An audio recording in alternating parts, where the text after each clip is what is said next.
안녕하세요. 골든트리 투자자문에서 시장 분석과 상품을 담당하고 있는 김홍규 상무입니다. 기록적인 폭락을 경험한 우리 시장, 3월의 움직임을 예상을 해보고요. 투자 전략을 점검하는 시간을 갖도록 하겠습니다.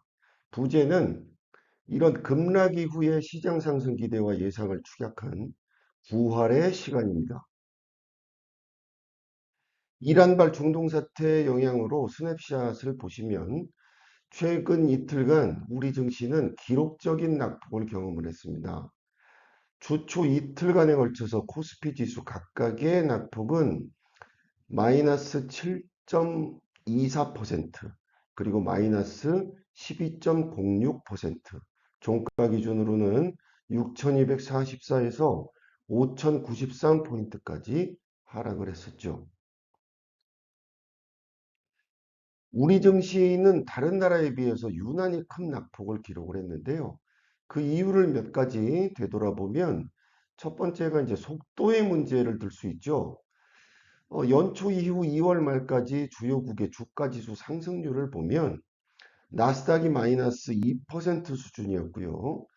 일본 닛게이는 플러스 16%, 독일 닥스 지수는 플러스 3%, 중국 상해 종합은 플러스 4% 수준이었습니다. 이에 비해서 우리 코스피는 무려 플러스 48%의 상승률을 보였죠. 이러한 속도에 대한 경계감이 급락 과정에서 작동을 했었던 것 같고요. 두 번째는 기술적 과열에 대한 부담감을 꼽을 수 있죠. 이격도, 즉 주가와 이동평균선이 얼마나 벌어져 있느냐라는 그런 이격도가 닷컴 버블 시절을 상회하는 수준까지 올라갔던 상황입니다. 21이동 평균 기준으로 2월 말 종가 기준 115%를 상회하는 수준까지 올라갔었던 그런 기술적 과열에 대한 부담도 작용을 했다라고 볼 수 있고요. 세 번째로는 예상되는 경제적인 타격이 상대적으로 컸다는 겁니다. 호르무즈 해협의 봉쇄, 여기에 대한 이슈가 이제 주 요인이었는데요. 호르무즈 해협은 전 세계 해상 석유 운송량의 20%가 통과가 되는 그런 부분이죠. 아시아 국가들의 의존도가 상대적으로 높습니다. 자, 그런데 우리나라는 수입 석유의 70%가 여기를 지나고요. 중동산 원유를 기준으로 하면 99%가 됩니다. 그리고 LNG 수입의 40%가 또 여기를 지나죠. 반도체 장비, 뭐 수입 나프타 이런 것들에 대한 호르무즈 의존도가 우리나라가 높습니다. 예, 따라서 이 해협이 봉쇄가 될 경우에 해상 운임이 폭등하고 유가 상승이 유발되는 등의 여러 가지 네거티브 이슈들이 있는데 이게 장기화가 되게 되면 문제가 심각해지죠. 유가가 상승하고 그래서 물가가 앙등을 하는, 따라서 미 연준의 금리 인하 기대가 낮아지는 이런 메커니즘에 대한 우려가 작동을 했었던 걸로 보입니다. 마지막으로 수급 측면에서의 외국인 매도를 꼽을 수 있는데 기간 중에 그래프에서 보듯이 환율이 크게 흔들렸어요. 이거는 대외 변수와 환율에 민감한 외국인들의 매도를 불러왔죠. 하지만 이번 국면의 외국인 매도는 우리나라에 대한 어떤 네거티브 관점이 굉장히 강화됐다, 뭐 이런 성격이라고 보시기보다는 포지션의 조정 관점에서 보시는 게 보다 타당하다는 생각입니다. 즉, 반도체 등에 쏠렸던 포지션을 해소를 하고 또 패시브 포트폴리오가 전체 시장 상황에 맞춰서 리밸런싱을 하고 또 글로벌 리스크 요인에 따라서 높아진 리스크의 이머징, 코스피 이런 쪽에 대한 포지션 조정의 대응의 과정이었다. 이렇게 해석을 하시는 것이 타당하다라는 판단입니다. 이번 사태를 조금 앞으로 좀 더 조망을 해보기 위해서는 과거의 사례 분석이 필요한데요.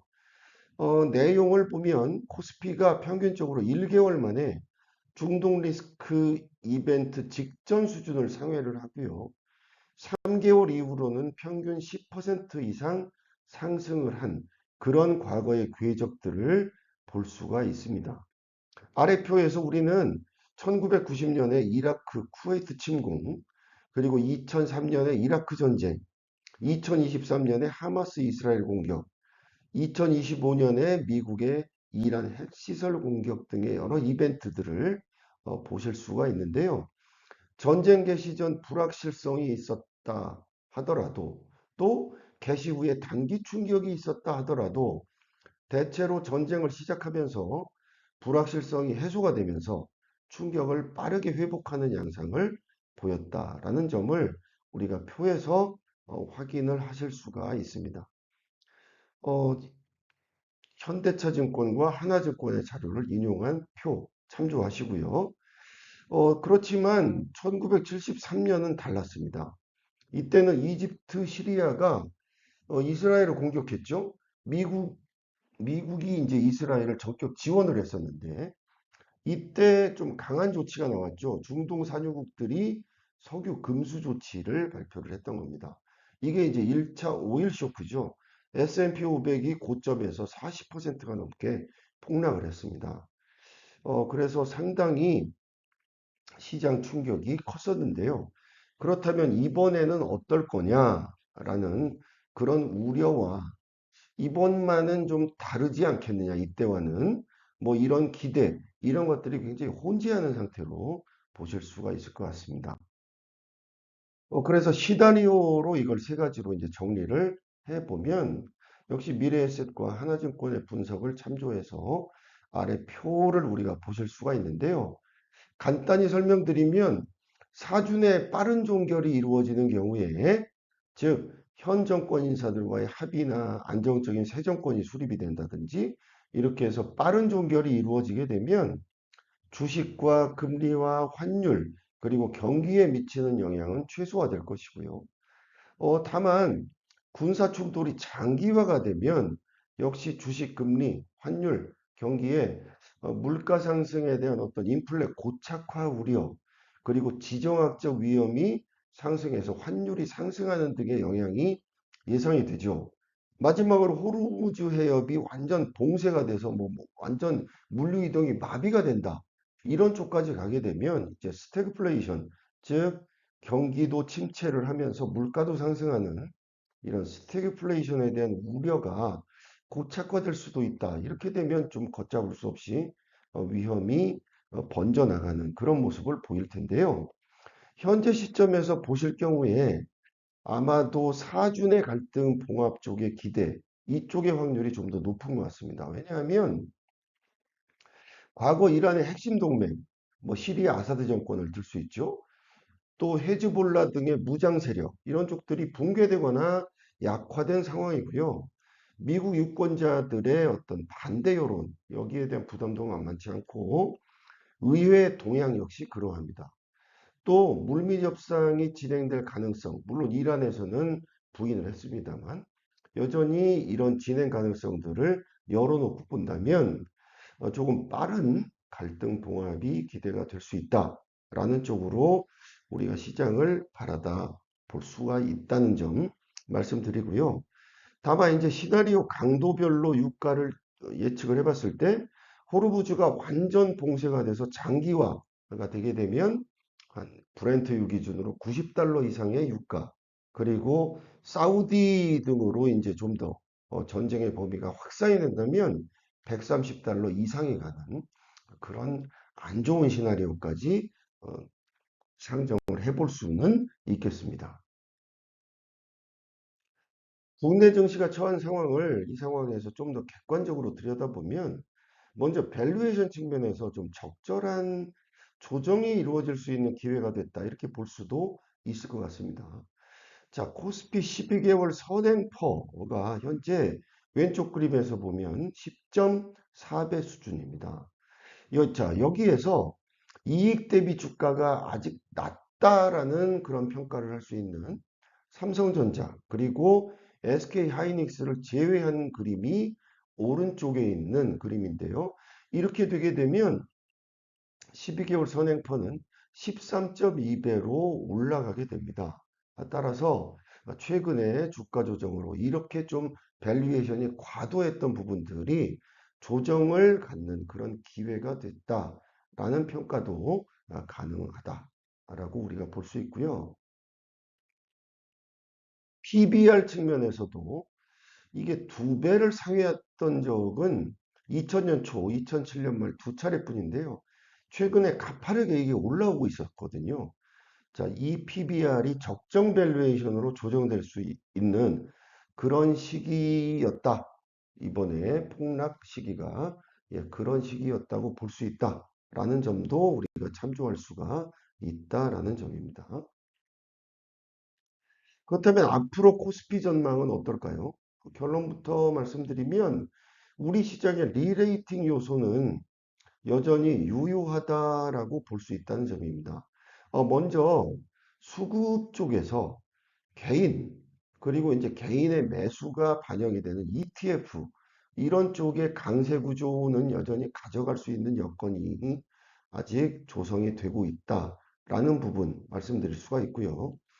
증시가 상승했던 원동력 측면에서 반도체 중심의 이익 성장을 필두로 기업 전체의 실적 개선이라는 그런 모티브로 증시가 상승을 했던 것이기 때문에 이러한 이익 추세가 크게 훼손되지 않는 한 국내 증시의 리레이팅 요소는 여전히 유효하다라고 볼 수 있다는 점이에요. 세 번째로는 3차 상법 개정안이 국회를 통과한 시점이었죠. 그래서 여전히 주주 환원을 확대하고 증시 친화적인 그런 정부 정책의 이런 구조 자체는 여전히 우리 곁에 아직 남아 있다라는 측면에서 리레이팅 요소에 대한 어떤 큰 폭의 절하, 이거는 필요치 않다라는 그런 생각입니다. 또이 그림은 이제 KB증권의 분석을 인용한 건데요. 기술적인 측면에서 마이너스 20% 이상의 최대 손실폭, 우리가 이제 MDD라고 부르는 이런 손실폭은 경기 하강 국면에서나 나타나는 거고, 경기 사이클의 확장 국면, 지금 같은 그런 확장 국면에서는 마이너스 20% 내외가 사실 최대 손실폭이 갈 수 있는 맥스다라는 점입니다. 유일한 예외가 2020년 3월에 팬데믹 국면이었죠. 그런 측면에서 여기 제시드리는 표를 참조를 하시면 되겠습니다. 또 기술적 급락 이후에 어떤 회복 기간 이렇게 보게 되면 다올투자증권의 분석을 인용한 것이 아래 보시는 표인데요. 이거래일간 마이너스 10% 이상 급락 그런 케이스들이 있겠죠. 그런 전후의 평균 주가 추이를 보면 평균적으로 한 2, 3개월 정도에서 낙폭을 만회하는 모습들이 나타난다라는 점을 또 참조를 하실 수가 있겠습니다.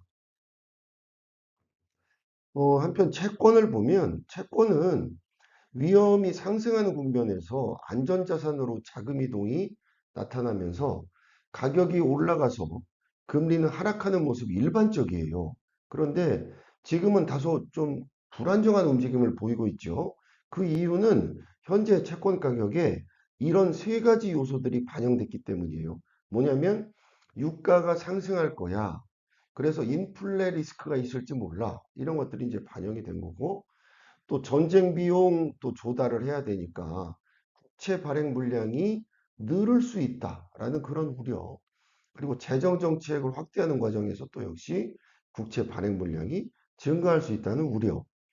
또 연준의 금리 인하가 차질을 빚을 가능성. 이런 것들이 여기에 작용을 해서 금리를 상방으로 올리는 그런 요소로 작동을 하는 측면을 볼 수 있습니다. 따라서 지금의 시점에서는 채권을 무조건 적극적인 안전자산 쪽으로 편입을 하는 것보다는 시기적 요소, 그리고 채권의 유형별 요소, 또 만기별 요소 이런 것들을 감안해서 선별적으로 포트폴리오에 편입하는 전략이 유효하다라는 점을 말씀을 드리고 싶습니다. 자, 3월 대응 전략을 주식을 기준으로 이제 종합을 해보면 먼저 밸류에이션 측면에서 볼 때요. 3월 4일 장중에 찍었던 코스피 5240포인트 기준으로 키움증권의 분석에 따르면 12개월 선행 PER이 8.35배, 장중 저점이 이제 5,050이었는데 이 기준으로는 8배가 약간 넘는 수준입니다. 자, 금융위기 당시에 최저점이 6.3배였는데 지난 10년간 이 퍼가 8배를 밑돈 것은 2020년하고 2025년 상반기뿐이에요.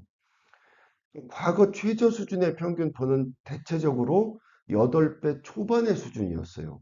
따라서 3월 4일 기준으로 보게 되면 현재 밸류에이션이 최저 수준이다 라고 볼 수가 있다는 점입니다. 또 러시아 우크라이나 전쟁 발발 당시에 6개월에 걸쳐서 코스피가 누적 수익률 마이너스 20%를 기록을 했거든요. 그런 점들을 감안을 해보면 현재 장세가 예상 가능한 악재를 모두는 아니더라도 상당 부분 반영을 한 그런 낙폭이었다라고 볼 수가 있고요. 다만 충격이 일부 있겠죠. 예, 최근에 일어났던 여러 상황들 때문에. 그래서 이런 사태가 없었을 경우에 우리가 가지고 있었던 기존의 기업이익의 전망치, 이게 일부 훼손됐을 가능성을 부인하지 못합니다, 사실. 그래서 우리가 애초에 가지고 있었던 이익 조정치, 밸류에이션, 이게 그대로 보존됐다고는 보기 어렵고요. 일부는 조정될 수가 있다. 다만 그 폭이 크지는 않다라는 겁니다. 저는 그렇게 어, 결론을 내리고 싶습니다. 따라서 낙폭이 좀 깊을 때마다 매수 전략이 우위에 서는 그런 국면이 맞습니다만 공격적으로 매번 진입하는 그런 전략의 유효성은 좀 떨어진다. 즉 단기적인 주식에 대한 그 캐피탈 게인에 대한 기대치는 일부 약간은 하향 조정해가면서 시장에 대응하는 그것이 아마 3월의 대응 전략으로 가장 적합한 상황이 아닐까라고 판단을 합니다. 국제적으로 업종 전략을 좀 보게 되면요. 바이더 딥이 나왔다. 그러면 그때 이제 그 조정을 조정 시에 주도 업종을 매수하는 그런 전략이 여전히 유효하다라는 점 앞에서 말씀을 드렸고요. 이때 아무거나 이제 산다라는 그런 쪽의 마인드보다는 여전히 우리가 가지고 있었던 실질적인 이익 성장이 가시화되는 반도체 중심의 포트폴리오가 유리하다라는 점, 이걸 먼저 말씀을 드리고 싶어요. 그랬을 때 우리가 조금 중시해야 되는, 좀 자세히 봐야 되는, 또 염두에 두어야 되는 업종들은 어떤 게 있을까라고 보게 되면 반도체 및 전력기기. 왜냐하면 이익 성장 추세는 지속이 될 것이기 때문이죠. 자, 이런 반도체와 전력기기. 그리고 글로벌 지정학적 리스크가 지속이 된다고 하면 강산주의 유효성도 여전히 있을 겁니다. 그리고 이번에 이런 그 기존의 화석 연료에서 비롯된 여러 가지의 이제 파문들을 생각을 해보면 향후에 대체 에너지 수요에 대한 중장기적인 수요가 지속적으로 증가할 그런 기대치가 충분히 예상이 됩니다. 따라서 원전이나 이런 신재생 에너지에 대한 부분들 우리가 조금 더 가중치를 두는 방향이 맞을 것 같고요. 우리나라의 경우에 있어서 이제 주주환원, 배당 확대 이런 기대가 지속되는 국면임을 감안을 하면 은행, 증권, 지주사에 대한 그런 업종의 픽업을 우리가 볼 수가 있습니다. 그리고 정부 정책의 방향성, 그리고 구조적인 개선이 기대가 되는 등등의 여러 가지 상황적 요소를 감안을 했을 때 코스닥에 대한 관심도 여전히 유효하고요. 만약에 사태에 따라 유가 상승이 좀 더 지속이 된다면 유틸리티 등의 경기 방어주 그리고 주도 업종하고 수익률의 상관관계가 좀 낮았던 필수 소비재나 유통, 화장품 등의 내수주도 단기 수익률 측면에서 관심을 가질 수 있다라고 종합을 할 수가 있겠습니다. 자, 만약 이후의 시장이 우리의 이런 예상의 범위를 좀 뛰어넘어서 하방의 강도가 만약에 높아진다. 이렇다고 하더라도 변동성을 완화할 수 있는 자산 배분 전략의 중요성이 이런 시점에서 부각될 수 있다. 이거를 상기를 하시면 되겠습니다. 아래 그림은 일전에 말씀을 한번 드렸지만 음, 변동성을 완화하는 자산 배분 전략의 중요성을 다시 한번 나타내주는 그림인데요. 투자 기간을 1990년부터 2024년까지 봤을 때 S&P 500만 투자했을 때 그리고 그에 비해서 S&P 500을 60%, 그리고 채권 자산을 40% 이렇게 섞은 포트폴리오 이 둘 간의 성과 그래프를 보여주는 그래프입니다. 예, 그랬을 때 연 1회 리밸런싱을 가정을 했을 때 녹색 선이 S&P 500만 투자했을 때이고요. 빨간 선이 포트폴리오를 구성했을 때의 모습인데요. 수익률보다는 각각의 색깔로 표시된 MDD, 즉 최대 손실폭 이것을 우리가 참조할 필요가 있다라는 점입니다. 즉 포트폴리오를 구성했을 때의 MDD가 그렇지 않은 경우에 비해서 현저히 낮은 모습을 보실 수가 있습니다. 이것이 바로 자산 배분 전략의 미덕이다. 이것이 가져오는 효익이다. 이렇게 우리가 보실 수가 있겠습니다.